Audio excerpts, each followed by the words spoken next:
Yo, what's up, everybody? Let's see what's going on here.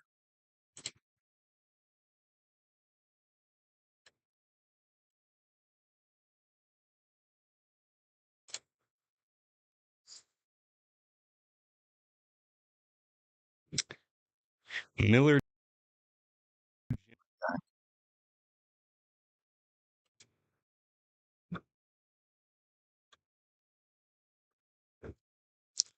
let's see here.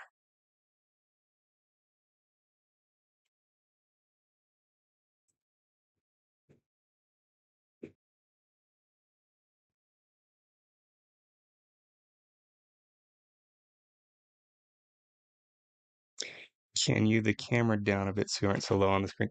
Yeah, my chair broke, actually. That's a good idea. We'll just mechanically. There we go. Let's see. Okay, that looks good. Okay.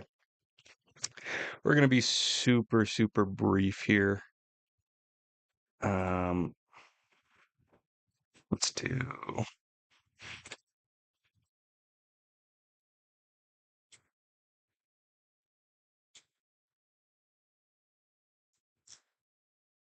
Okay, so we've got the whole fight card here. And I'm just going to run through everything. Now, a little bit of context here. I did make a full breakdown for the main event, DDP versus Khamzat. And my editor, I had it sent to him about 2 weeks ago. We had planned on releasing it this Monday. Long story short, his computer crashed. Its whole thing got deleted.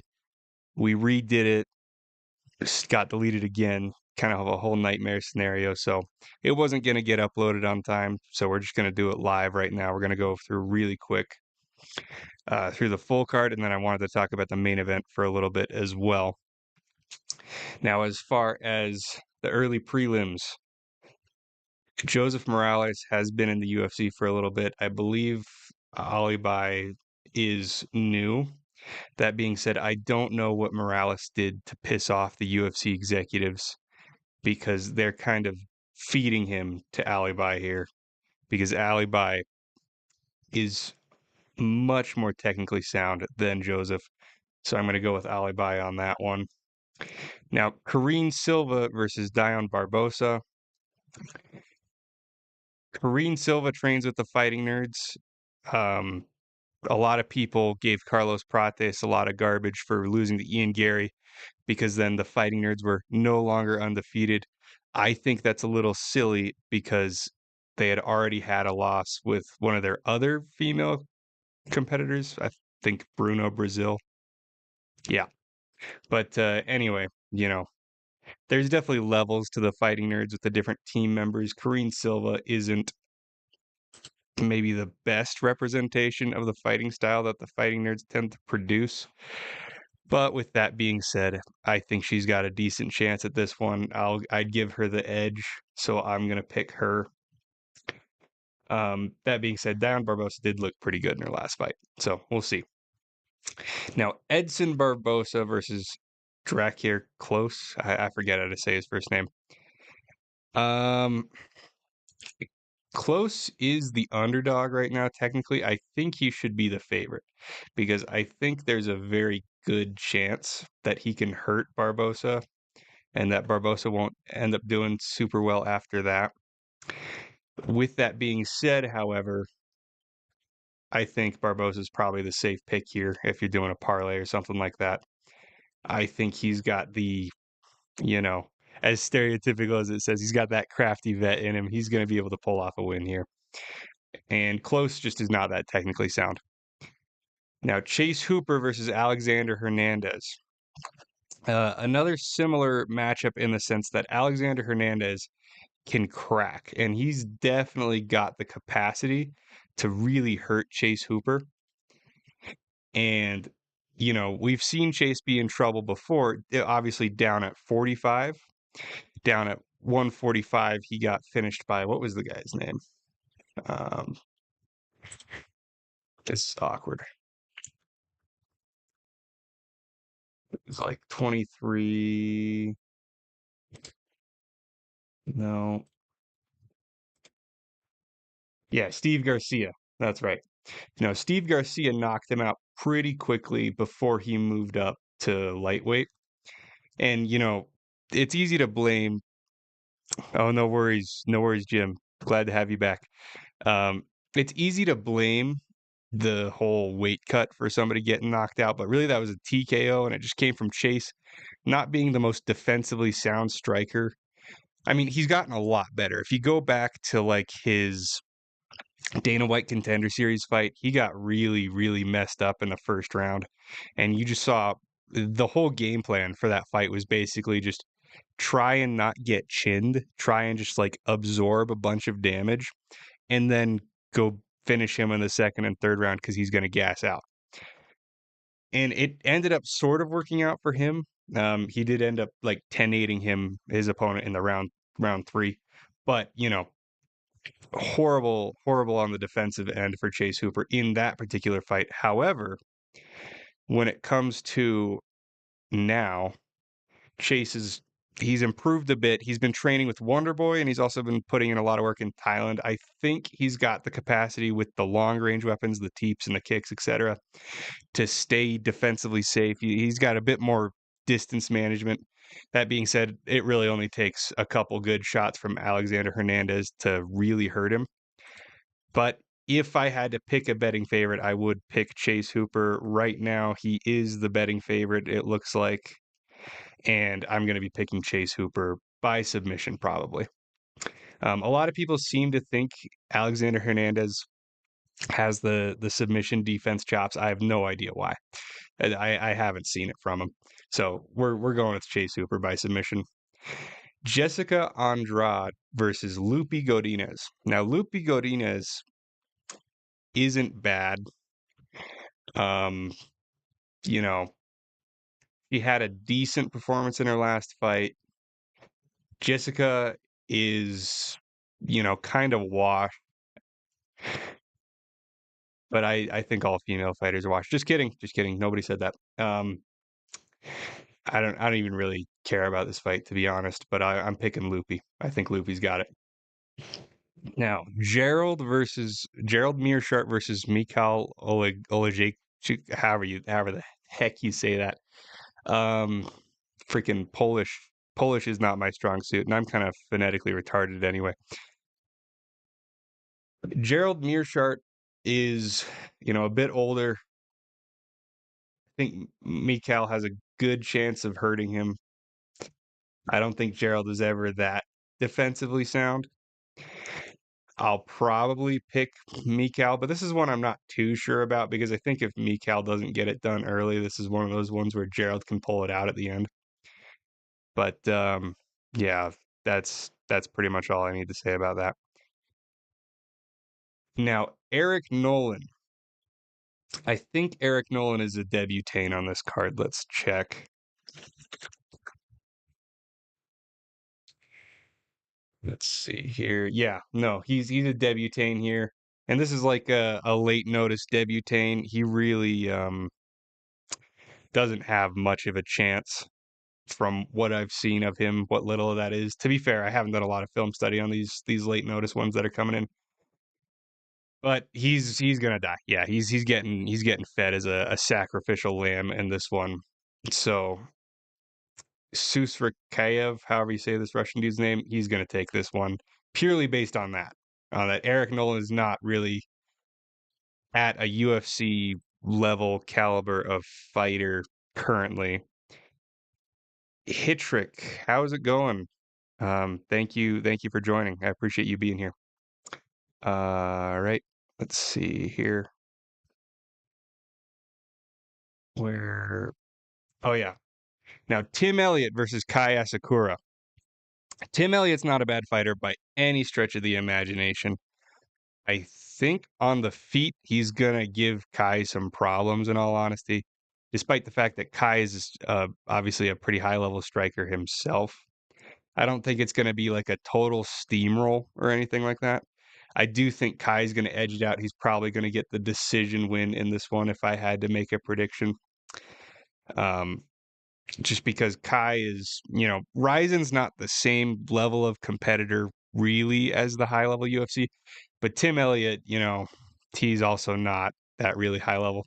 And Kai is coming off of a loss from Pantoja, but what's hilarious about that was his UFC debut. They literally had a debutant against Alexandre Pantoja because Pantoja is just killing everybody else. Kai is legit. He's a good fighter. He's going to get the decision win over Tim Elliott, in my opinion.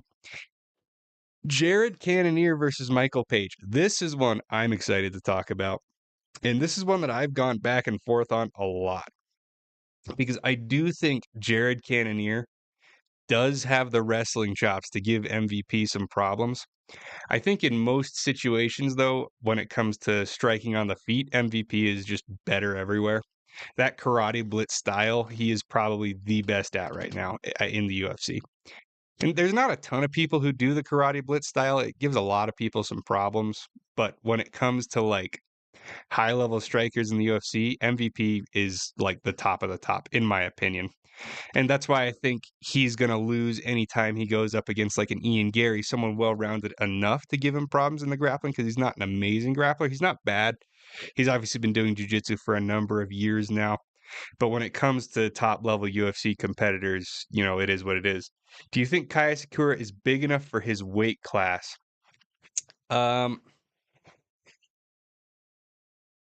No, but he's got nowhere else to go. With that being said, like, he competed at 135 at Ryzen and he was champion over there just fine. Now, granted, people cut way less weight over at Ryzen, which is why he decided to move down to 125. But I don't think Tim Elliott is going to be the guy to outmass him. And obviously, Pantoja was the guy, but Pantoja's outmassing everybody. Pantoja really is just pretty big for that weight class. But no, as far as MVP here, I think Cannonier has the wrestling chops to give him some problems. I genuinely do. And I think if he can get MVP worried about that, he's either we're gonna have like a Derek Lewis versus Francis Ngannou type performance where MVP is just kind of backing up the whole time, skirting away, just running the whole time. And he might get a couple shots off, but Jared is gonna win probably all 3 rounds by boring decision. Or Cannonier's gonna hold him down, win by boring decision. I think those are the two most likely outcomes, so I'll be picking Jared. But with that being said, I would love to see MVP come out and, be a bit more of his prime Bellator self, throw some more aggressive forward strikes. Because I do think if he does that, you know, Cannonier Cannonier can easily get knocked out by MVP. MVP's definitely got the capability to do that. Even though there is a pretty big size disadvantage, I don't know why he's staying at 85. I'd like to see him go back down. The Tasteful Thickness asks, "Hello, sir. Which fighter has your favorite pepperoni nips?"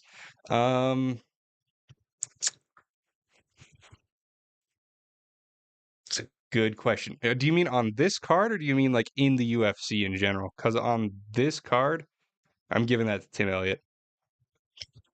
Now, Jeff Neal versus Carlos Prates. Carlos Prates coming off a loss to MVP, excuse me, Ian Gary. I did just talk about that loss in my most recent video. It was a decent fight for Carlos, all things considered. I thought he was against a really, really tough stylistic opponent in Ian Gary.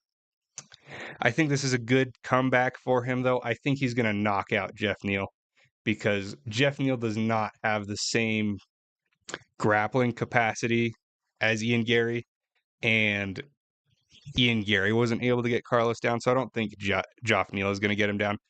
I don't think he's going to be able to pressure him the same way Ian was, and I think Carlos probably had a bit of a wake-up call in that loss as well, and that he needs to work on his counter ability. I think he's definitely going to knock out Jeff Neal. Lerone Murphy versus Aaron Pico. Aaron Pico is coming over from Bellator.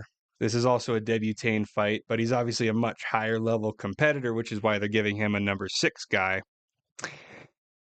there's a lot of unknowns lately when it comes to guys coming over from other organizations. You know, we're all kind of traumatized by Patchy Nicks. He was supposed to, you know, destroy Mario Bautista, avenge Jose Aldo for all of us.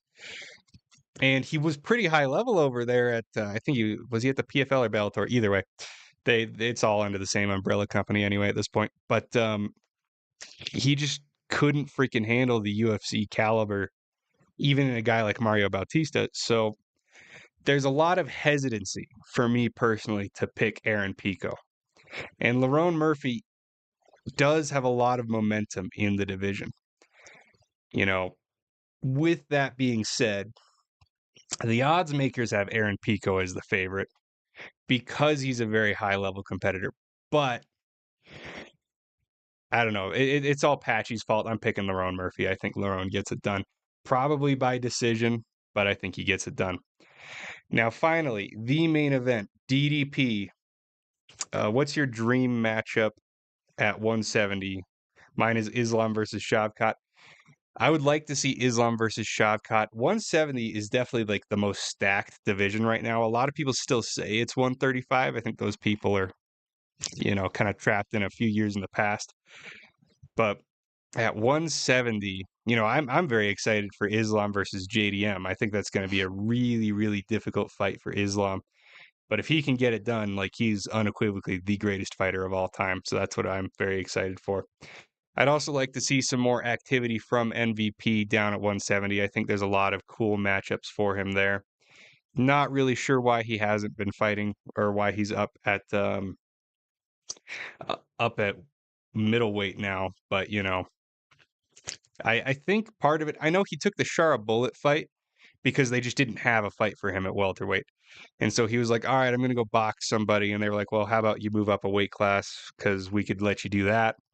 And he was like, all right, sure. And he fought Shara. And that was a very good performance. But I think there's just a lot of fights I'd like to see, like Carlos Prates versus Michael Venom Page. That'd be a super fun fight. But, you know, it is what it is. Bautista has battle ready on his forearms. We should have known. Yeah, not the most tasteful tattoo, I don't think. Um, you know, Bautista. Oh man, I'm gonna make a whole video talking about like the tragedy of Jose Aldo's final UFC run because it was legitimately awful. Like he comes in as I think the underdog against that guy at UFC 302 or 301. It was the Brazil card right after UFC 300. So a lot of people weren't going to be paying attention to it, and then it's like, oh, Jose Aldo's back, even though he just retired. Great.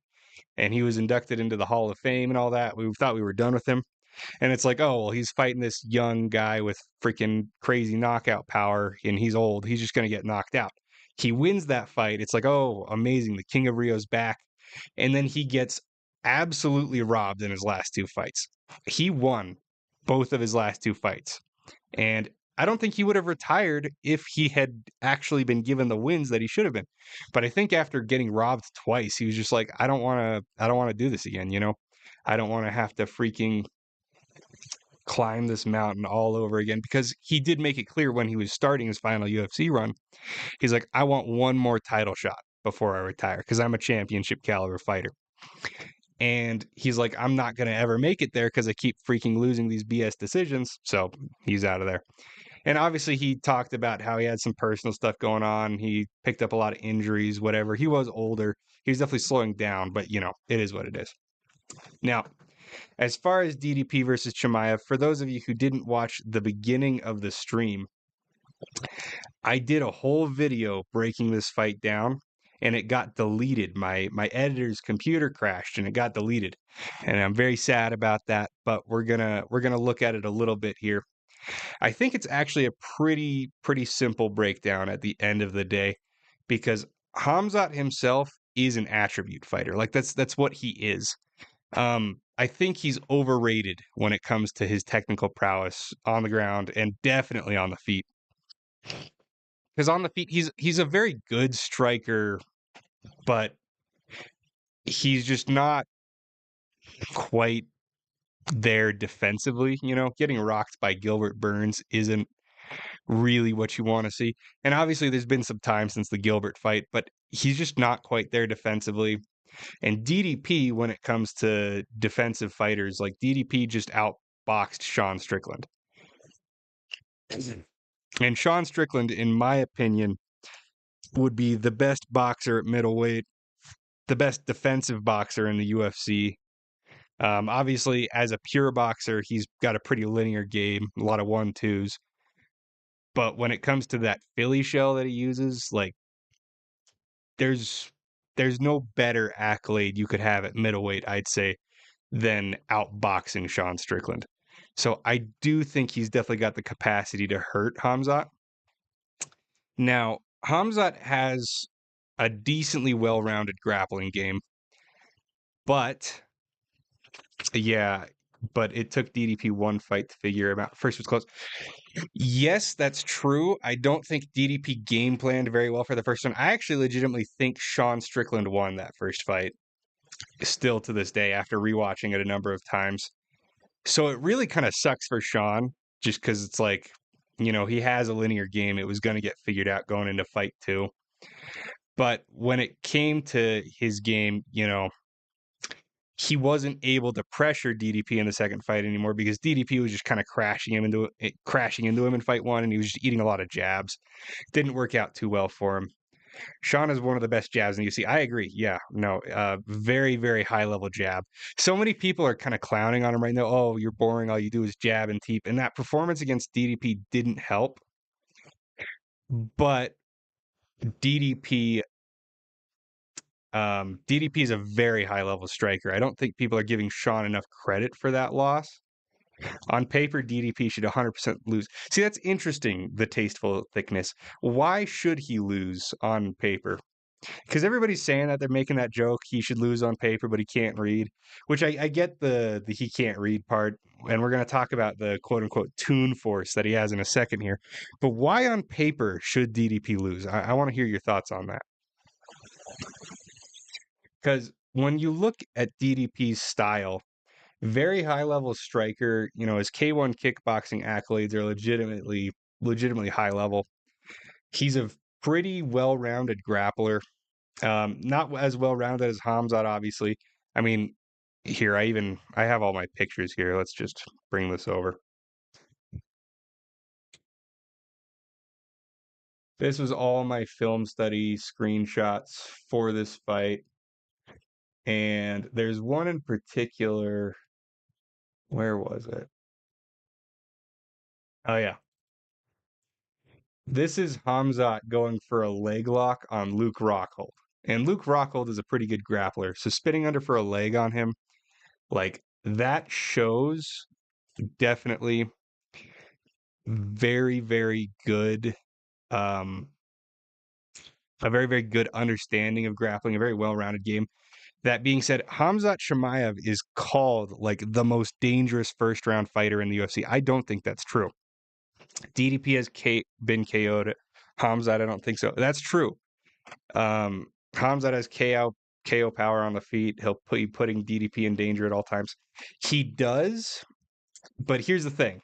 Khamzat's an attribute fighter. Like his good striking comes from being very powerful and very, very fast. He's obviously got a lot of fast twitch muscle fibers. Most of the fan look at the Derek Brunson fight and they think DDP will get finished. Right, yeah, exactly.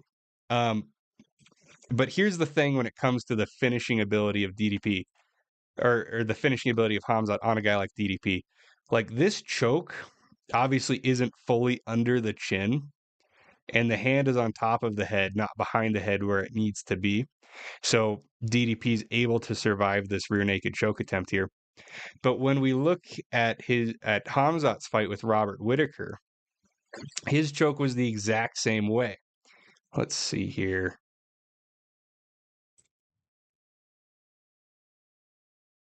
Choke's not in that one. I really wish I could show video clips without getting immediately copyrighted. Okay, same thing. On the jaw, hand is not behind the head. And when he does finish it, this is where he's tapping right here. The hand is on top of the head. We're still across the jaw, and only one hook is in. And obviously, the reason he won was the teeth breaking. I don't think anyone sees the Whitaker taps as anything but a freak accident. You're correct, the tasteful think is. You're correct. Nobody's really taking this as a legitimate finish. But what's telling is the fact that Khamzat went for this choke in the first place, even though he didn't have the second hook, he didn't put the hand back. And it's the exact same type of choke that Derek Brunson was going for.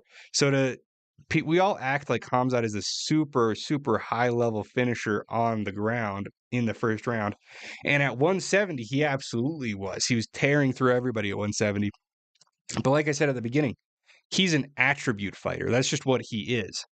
And so I don't really think it's super fair to look at him against a 185 Dricus du Plessis and think he's just going to run through him the same way. Because when you look at his finishes, we know this. But we know that now that squeezes can finish fights. Connor lost to this position. Squeezes can 100% finish fights. I actually said this in my video. I have the script right here.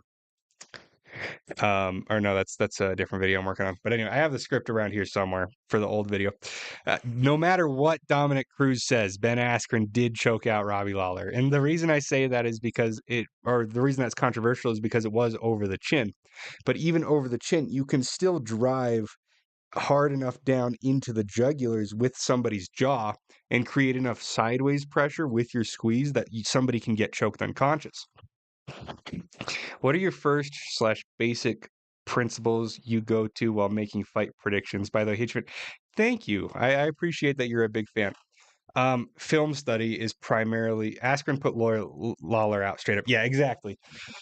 Film study is my number one principle. Like I watch and try to break down the stylistic skill set of each fighter and consider how their upcoming opponent would fare in that position. That's why we're looking at this, right? It's like if DDP's in this position here, he's not getting choked out because this hand's not behind the head.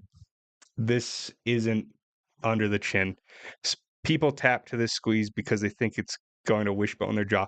Yeah, I honestly can't stand the fact that some of my teammates roll without mouth guards. Like won't be caught dead on a grappling mat without a mouth guard because when somebody locks in a squeeze, like your teeth grind together and it's like the worst feeling in the world. So like if you can clench down on like a thick mouth guard, you can survive these squeezes way better.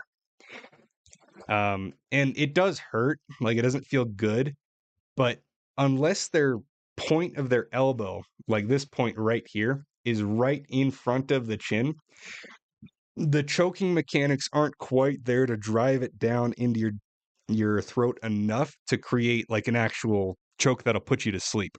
If you're angled off, if you're like forearm over face, you're not going to be able to drive down. You really need to have it like centered on like a good traditional rear naked choke should be, because you have to put a lot of pressure on laterally and drive this into the throat at the same time. Or the choke's just not going to quite be all around there. You're going to be able to have enough blood flow to stay conscious. And so I don't think Khamzat technically is very sound when it comes to his submission ability. He's obviously very good at getting submissions, but it's because at 170 he was just dragging people around and just manhandling them and putting them in really horrible positions because he was so big and so strong for that weight class. But we're all talking about DDP with this Toon Force thing, and it's like, what is that Toon Force? It's like, well, he's jacked, he's athletic, he's a little uncoordinated and awkward. And so it looks cartoony when he fights, but it works very well for him because he's able to just the squeeze doesn't require a blood choke. Like it can hurt them. Yeah, okay, true. Is it your position that when Connor was finished, it was because he was worried his jaw was going to break, or do you think he would have gone to sleep if Habib had finished that choke? I'm just curious what your thoughts are. Let's see here. Because that's the thing is DDP has been put in that exact same situation. Why do you steal every take from MMA, Che? These are all things I've heard from Che. You're just parroting. I don't really think I'm parroting, to be fair. he does talk about a lot of the same stuff, but a lot of this is also stuff Aspinall tried to break down DDP style, and I was like, "I don't know." Yeah, true. I think the Connor choke was fear of a jaw fracture. Maybe. I think that choke was in. Um, I've learned a lot from MMHA, obviously, but there are things I disagree with him on, and there are also things that I learned from him that I've also learned from my own coaches. So I don't know. Obviously, when it comes to me and the sport of mixed martial arts, there really is no lift logic without MMHA because I have not really watched MMA very long without also watching him concurrently. What do you disagree with him on? Uh, Off the top of my head, in this particular fight, I think he. See, I haven't watched his video for this one actually. I'm trying to remember. I did watch a live stream where he talked a little bit about it. I've stopped watching his breakdowns. I've never seen Shay in my life, Lamo. Hey, you might like his stuff. You'd probably see the similarities if you watch it. I'm trying to remember what he said in the live stream. There's something I definitely disagreed with him on. I don't know. I'll get back to you on that, Emil, but give me 1 second. We come from the soil of Jerusalem. Yeah, that's good. I like Guru. I do like Guru a lot. Um, but no, when it comes to me and Shay, yeah, there's some definite similarities, but he and I we kind of have an understanding with that too. He doesn't think I'm plagiarizing him. He appreciates that the things that he's made as like a mainstream take are things that I'm also propagating because there's a lot of YouTubers in the MMA sphere who just have very brain dead takes and understandings. And I think as time goes on, I'll probably branch off a little bit more, be a little bit more unique. But for the time being, there's a lot of similarities just because a lot of my technical understanding of mixed martial arts came from stuff I learned from him. Um, but like I break down things in a different way, and Guru and Jack Slack, yeah. Um, I don't mind Jack Slack. I think Jack Slack does good technical breakdowns too. He does a lot more sequential breakdowns, which I'm trying to get more into because I don't think Che does that many sequential breakdowns. He's more of like a stylistic guy. But like, see, just look at this. This is Chimaev on Usman's back. Technically, this is not the most sound back take. He's too high. When he went for the rear naked choke on Usman, he wasn't able to finish it for a lot of the same reasons that Derek Brunson's choke didn't work out, and that this choke on Robert Whitaker wouldn't have worked out had it not been for the teeth breaking. And it's just because he kind of forces submissions with his brute strength. And DDP's in the same boat. When DDP goes for submissions, they're not very technically sound either. He just is kind of cranking stuff. And against high level competitors, it doesn't really work out. Like we see he goes for a toe fold. Where was the toe fold? Yeah, right here. He goes for a toe fold on Derek Brunson, and his legs are open here. They're not crossed. And so Derek just rolls right out. But when it came to this toe fold, the important context, I'm not a fan of Guru, but that guy is funny, especially those Yuri edits. I've got some issues with Guru personally, but he's the king of MMA YouTube, so I'm not gonna criticize him at the moment. Yeah, but we see sloppiness and failure in Khabib's game and his takedowns. There's an X factor that doesn't take into account. With respect to what? Because I agree with that, but I'm confused as to what the context for that statement is. Um, but no, as far as his submission ability, what this accomplished, the reason he went for this toe fold is because he was put in a leg lock himself in 50-50. And this leg lock isn't quite there either. He's obviously got the fulcrum grip on the heel right here. Once this heel is on top of the forearm with these hands closed, that heel hook is pretty much there. You're able to twist and put force on the knee here. But this leg control isn't quite there. And so all DDP had to do was pivot out and grab his own. And if he wasn't in 50-50, if he was in any other position than 50-50, I think he would have hit this heel hook. But because it's 50-50, because he himself is also vulnerable to an attack, the toe fold was there. And this is hurting your ankle a lot. You're not going to finish a toe fold if somebody's able to turn over like this, though. But this saved DDP, and DDP was able to get up and get back to space. So it's not that I think DDP is going to finish Chimaev on the ground by any stretch of the imagination, but he's definitely got the submission chops to put Khamzat in enough danger himself, or to at least defend the submissions of Khamzat just based on pure strength, which is what this is. This is muscling out of a sub functionally. That I don't think the submission threat in round one is going to be the problem everybody's thinking it's going to be, because Khamzat's just not that technically sound.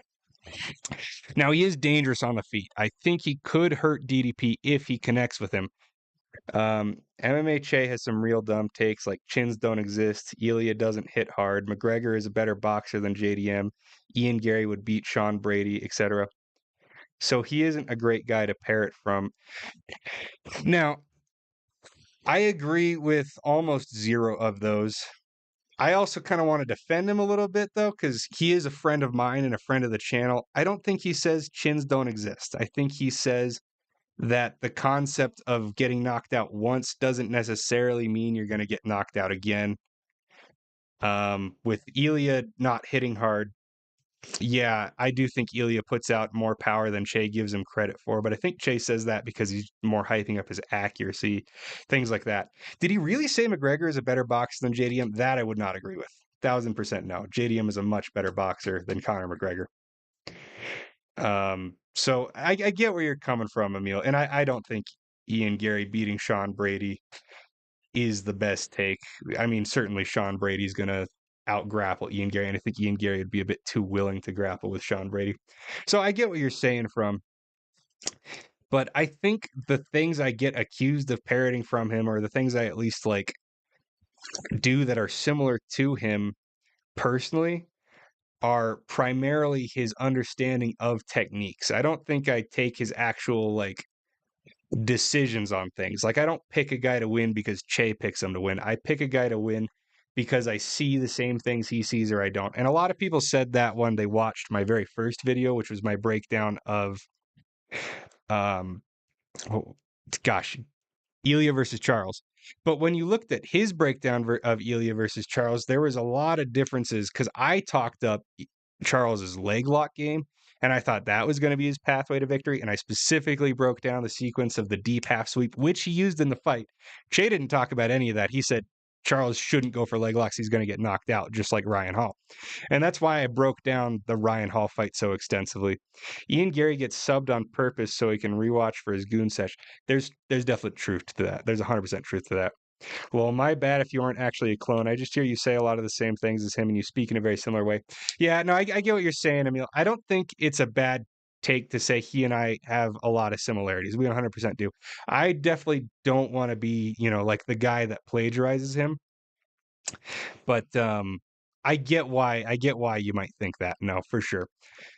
But like I said, he and I, we're friends. There are things we agree and disagree on, but I don't think I watch Che personally for picks, I don't think Che is the best on MMA YouTube at anything other than analysis of actual techniques. His picks aren't amazing. They're not horrible either. I think he gets too much crap for like thumbnails and stuff like that, people interpreting those as picks, but it is what it is. Now, Emil, you've obviously watched Che for a long time, or you've watched a lot of his content recently. I mean, you know some stuff that I haven't even heard him say. Why do you watch Che so much if you don't like his takes? That's my question for you. But as far as this fight goes, I do think that on the ground, DDP is going to be a really tough guy to sub. Like just his ability to do something like this is something that's going to give Khamzat some problems. And we looked at his Gracie Barra. It was like a Gracie Barra team, a 5-man competition where he swept the entire team. I watched that as part of my film study, and I had some highlights from it in my original video that got deleted. he wasn't very technical in any of those. There were a lot of subs like this where they're like brute force subs. So he himself, DDP, is very much an attribute fighter as well. But when it comes to attributes, he is the stronger attribute fighter. And here's what I really want to highlight. Here's Robert Whitaker in front of Paulo Costa. Paulo Costa is a very big middleweight. Look at the size difference here versus here. Look at the size of DDP's lat. Now, I think Costa's arms might be a little bit bigger, but DDP has some serious musculature that Costa just doesn't quite come close to. And I think he's definitely the stronger guy. I watch a lot of MMA content in general. He does make decent bits. He just says dumb S words sometimes. For example, the chin thing. It is what it is. Yeah, I don't agree with him on the chin thing. I wrote a whole paper for one of my college. I'm in college. I wrote a whole paper for one of my classes on like the science of knockouts, and like glass jaw is 100% a thing. Like it just is. Your synopses can only take so much trauma. Predicting this fight is wild. That's why it's such good money with DDP being a 2-1 under betting line. Easy pick. Is it an easy pick though? I think there's a lot of unknowns still, but I agree. Um, I agree that it's a good pick, but I don't know about easy pick. Now, Costa, or that's his coach with the taser. Costa, he is the biggest middleweight that we know of, and there's a reason I say that we know of. Certain athletic commissions, as many of you probably know, post the fight night weights of fighters because they're required to for health reasons or whatever. Some of them, like Australia, have rehydration clauses, even like if you're so heavy on fight night, you're not allowed to fight there. When it comes to Costa, of the middleweights who have had their rehydration published, he is the biggest. And he is also the most rehydrating UFC fighter of any published UFC fighter. Costa goes from 185 to 230, which is just an insane amount to rehydrate to. The reason he's able to do that and we don't see TJ Dillashaw edits of Costa every time he cuts weight is the muscle mass. Now, Che has said this himself too, but it's true. Your muscle mass directly correlates with your glycogen mass, like how much glycogen your body is able to store. And the more glycogen you lose, the easier it is to make yourself lighter because glycogen and water molecules are virtually one-to-one attached. So it's simply by dieting down, you can lose a lot of weight by completely cutting carbs. I DM'd you something on Discord. Let's take a look, Jim. Let's take a look real fast. You think he looks bigger? I do. Look at this. But let's see what you DM'd. I imagine it's relevant. Hold on, let me pull it up over here.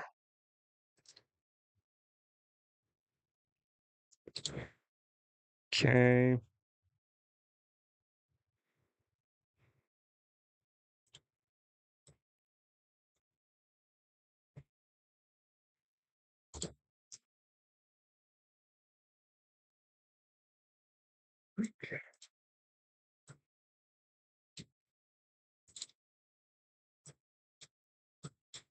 Come on. All right, we'll just do this.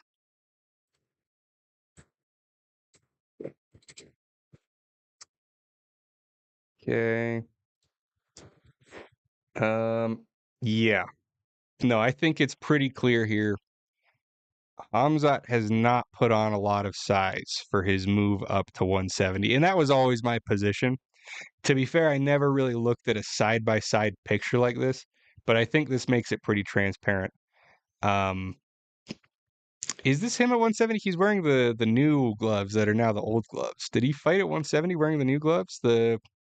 What do they call them? The 5-3s or the 8-3s? Because those look like the 8-3s to me. Like what am I looking at here actually, Jim? Is this him at 170 or him at the left is the fight, right was for Whitaker. Okay. Sure. Yeah, okay, that makes more sense. I don't think he's put on a lot of size since the Whitaker fight. He was pretty small in the Whitaker fight to begin with. So, he is tall for the weight class. He's got a big frame. That's part of why he had such a hard time making weight. And Costa doesn't. Because the more muscle you have, the more water you can lose. And a big part of that, like I said, is your glycogen stores. Justin Gaethje is actually famous for not saunaing. He does now, like in his last few fights, but the first fight he saunaed for, or like he did like the traditional weight cut with the sweatsuit and everything, was his first fight against Fiziev. Before that, he always lost weight by just cutting carbs and sodium and doing like the traditional watershed without the actual like weight cutting side of it that we think of when we say the word weight cutting, where they're in the sauna, in the sweatpants, all that stuff. And the reason he was able to get away with that is because he's a very muscly guy for his frame. Same thing with Costa. Also, same thing with DDP. DDP is very, very muscular for his frame. Khamzat, not so much. So he's going to have a serious weight advantage, probably a strength advantage, but Khamzat is very strong. He looks strong against Rob, but DDP is way harder to bully than Lee and Holland. Exactly.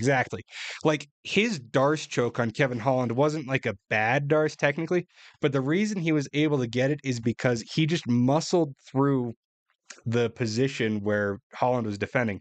I believe Holland defended with an underhook, and he swept him by just like rolling him over with, I think, a butterfly hook. But pick on the left is him at 185. Is it? Let's see. No, the pick on the left is him wearing his custom shorts. So it's definitely this fight.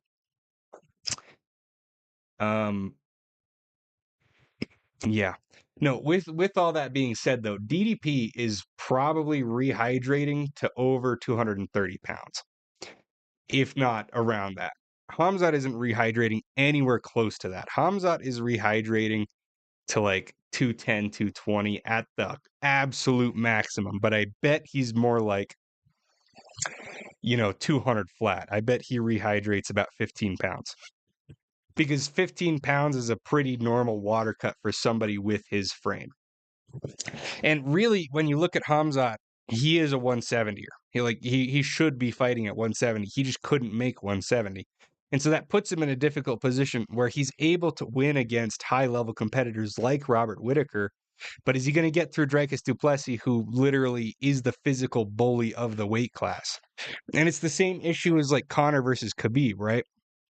Like Conor was very good at 145 because he was cutting an appropriate amount of weight. It was a lot of weight, but it was the appropriate amount of weight for his frame. Conor's a pretty small guy. Khabib is a pretty big guy, and he was cutting an appropriate amount of weight for 155, which is also a lot of weight. But like that just creates a big gap between the two athletes if you put them in the same weight class. Because Khabib is coming down from a much higher walk around weight. And so obviously the fight night weight's going to be a lot higher too. And so that's why we talk about like weight bullies. DDP told Bloody Elbow 225 to 230. Yeah, I know. I don't trust any fighter when they say what their weight is ever in any context ever anymore. But that, to be fair, he did say that his walk around was about 230. I bet though, like just look at this. Do you think he weighs 10 pounds less than Costa in these two pictures? I don't see where those 10 pounds would be because he's pretty close in height to Costa if we just look at the size comparison of Whitaker, and he looks thicker than Costa. So I think he's going to be the heavier guy. Like if he and Costa faced off and then we did a rehydration weight on both of them, I think DDP is going to be just a little bit heavier. Not a lot, but just a little bit. So when you look at a guy like Khamzat, this is him at 185 against Kamaru Usman, who's a 170 pounder. Now, he's a very, very big 170 pounder. But this is like an appropriately sized opponent for him, and he's able to manhandle him pretty decently. He's not going to fare nearly as well against a properly sized middleweight in DDP. And DDP has shown good submission defense. He's gotten out of a lot of bad positions. So that's the long and the short of it. I think the breakdown at the end of the day is pretty simple. DDP is an attribute fighter. Khamzat's an attribute fighter. Who's got the better attributes? It's going to be DDP. But DDP is an attribute fighter on the ground. On the feet, he's a legitimately technical kickboxer. You know, he's got the spinning back kicks. He's got pretty good boxing. He does high guard a lot. Now, the high guard has some pros and some cons when it comes to this matchup. Obviously, Khamzat can crack. Khamzat could potentially knock out DDP if he catches him on the chin. So this is going to be a good asset. He's very defensively sound with the high guard. We did just see Khamzat throw DC around, and DC's like 400 pounds these days, man. So yeah, it's impressive. It was impressive strength for sure. I got to go train soon. I've got a jiu-jitsu class I'm going to be late for, but we'll wrap this up real quick. This high guard is going to be useful because he really does want to protect the chin against Khamzat. But obviously, look at his hips. Like, they're wide open. And look at his base. Like, this would be so easy to take down right here. The thing is, though, Khamzat is not the type to set up his takedowns. Like, when we saw his takedown on Robert Whittaker, I think I have the frames of it in here somewhere. Let's see. Yeah. Oh, no, I went past it. Yeah. Hands up. Blitz is in. He's in his karate blitz stance. And then he immediately just plants himself down. We didn't see like a 1-2 shot. We didn't see like a knee lift shot or any sort of like a fake. Like, these are literally 446. Oh, 454. These are too far apart. Let me see if I have some closer to the actual beginning of the shot. That's the whole sequence there. And look at him next to Tom Aspinall. Like, that's a big middleweight if he's relatively similar in size to Tom Aspinall. Obviously, Tom's way bigger. But hold on. I'm going to pull this up on my other monitor so I don't get copyrighted.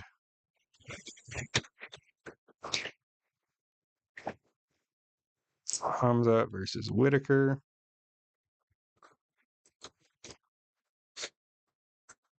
Let's mute it.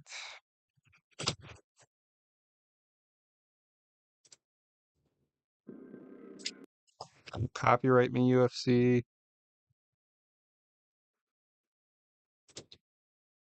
Hold on.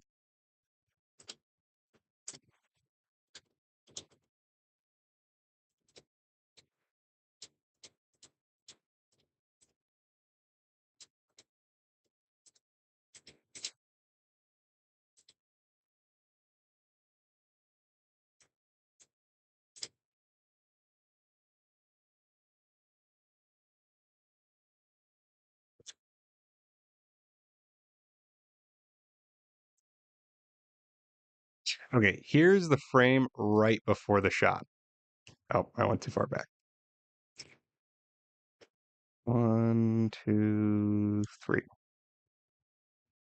Okay, here's the frame right before the shot. Hands down. And he does raise this arm up, kind of almost like a jab, but he doesn't actually throw a jab.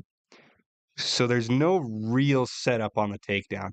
And that's the case for most of his fights. He doesn't set up his takedowns pretty much at all. In round 4, Chimaev was going to transform into George Floyd. I can't breathe.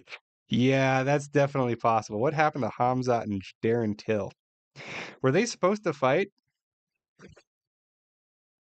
I don't know the story there. Like, if they were supposed to fight, that would have been interesting. Darren Till was definitely going to lose.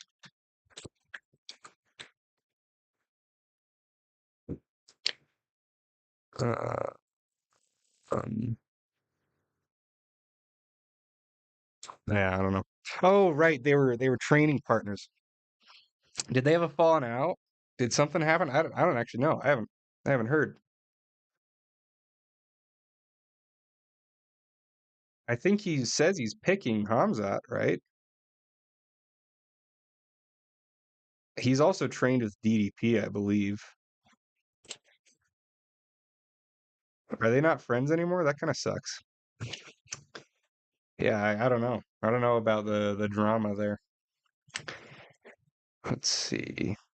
But no, I think if you're betting, like this is the bet to make is DDP at plus 150. Let's see what this has him at. I've got like an actual betting site pulled up on here. Yeah, this has him at plus 210 and Hamzat at minus 250. So these odds aren't even updated. And most of these don't even have odds on here because the UFC kind of sucks at publishing odds. DDP at a plus 210 underdog is an amazing pick because you're betting on Hamzat as a favorite is betting that the smaller guy is going to have the better attributes because they're both attribute fighters. Sorry about that. And like I said, he can knock him out, but that's not going to be an easy task. And DDP is going to just give up a takedown instead of getting knocked out. So, like, realistically, I don't know if there's anybody picking Hamzat in here. What do you think his pathway to victory is? Because I think it looks like a submission. And I think for him to sub DDP, he's going to have to gas DDP out. And I don't think he's going to out cardio DDP. Now, I don't think Khamzat is going to have bad cardio. I think we make way too much of his cardio. Like his Robert Whittaker fight, I think their cardio management. You know, a lot of people are MMA shade. This is what I meant to say. I don't know if Emil is still here.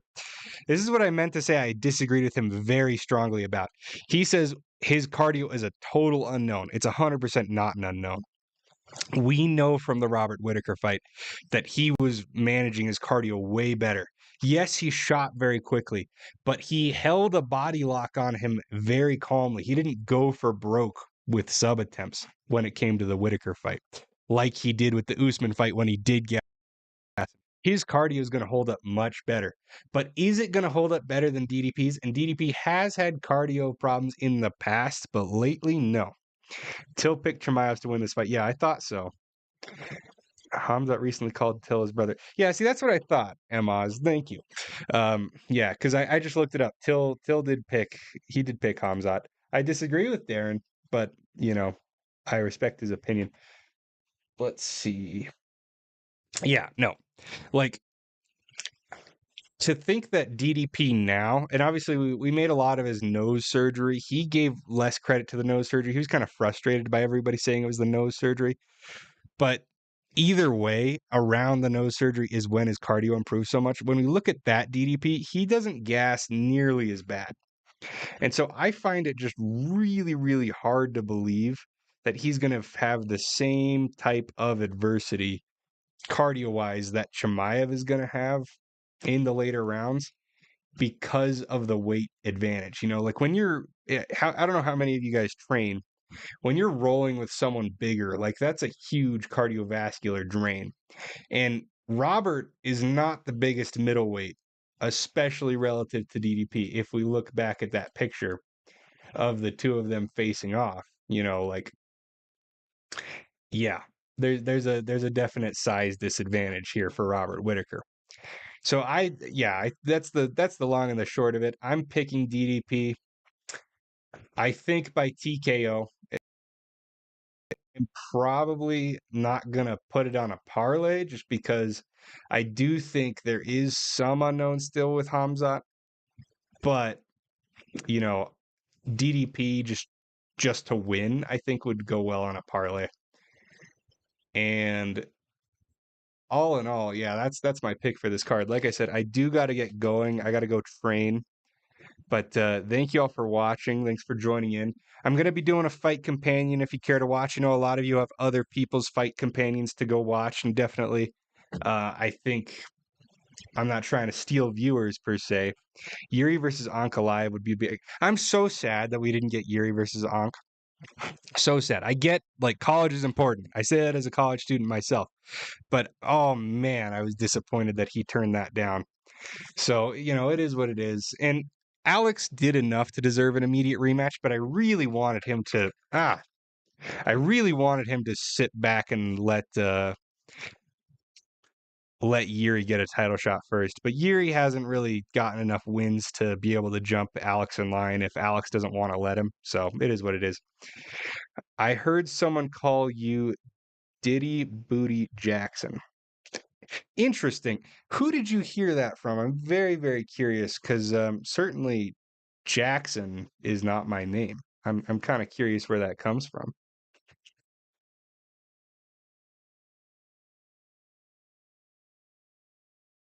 Yeah, me, I called you that. Well, thank you. I appreciate it, the tasteful thickness. I I'll take it. I think it's a good nickname. But my name is Zach, so I think you can come up with a more creative nickname that incorporates my name. But hey, I like it. I'll take it. Anyway, like I said, I got to get going. I got to go train here. I'm going to do a fight companion. If any of you want to come join, we're going to do probably the whole main card. We'll see if we can't get the prelims on there as well, because I really do want to watch Chase Hooper amongst some other people. Edson Barbosa, like how can you not watch Edson Barbosa even at his washed old self? The rest of this prelim kind of sucks though, so I wouldn't be surprised if most people are sitting it out. We're definitely going to stream the main card though. I'm excited for most of these. Kaya Sakura, want to see how he holds up. MVP versus Cannonier, there's a good amount of unknowns there. Prates, I'm super excited to see. We all love watching Carlos Prates. I'm not as excited for Lerone Murphy versus Aaron Pico. I think this is kind of a sucky co-main. I think Prates should have been the co-main, but hey, DDP versus Khamzat. That's going to be amazing no matter how it goes down. So I'll see you all there. I'm going to get going now. Thank you so much for tuning into the stream. You guys made it great. I appreciate it. You take care.